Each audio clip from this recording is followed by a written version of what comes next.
একটা গল্প শুনেছিলাম। একদিন এক পাখি অন্য পাখিকে তার ভালোবাসার কথা জানায়। পাখিটি উত্তরে বলে, এখন তো তুমি আমাকে ভালোবাসো, কিন্তু যখন আমার খারাপ সময় আসবে ঠিক তখনই তুমি উড়ে চলে যাবে। উত্তরে পাখিটি খুবই ব্যথিত হয়ে পড়ে এবং আবেগী হয়ে তার দুটি ডানা কেটে ফেলে।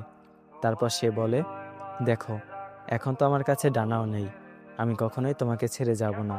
তারপর তারা একসাথে জীবন কাটানো শুরু করে। একদিন সবকিছু ভেঙে তুমুল ঝড় আসার সম্ভাবনা দেখা দেয়।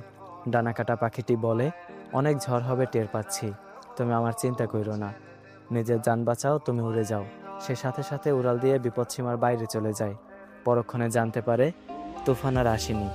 সে আবার সেই পাখিটির কাছে ফেরত যায়। গিয়ে দেখে পাখিটি মারা গেছে, আর তার সাথে একটা চিঠি পায়। সেখানে লেখা ছিল, যদি তুমি উড়ে যাওয়ার আগে শুধু একটিবার আমাকে বলতে, আমি চলে গেলে তোমার কি হবে, তাহলে হয়তো আমি তুফান আসার আগে কখনোই মরতাম না।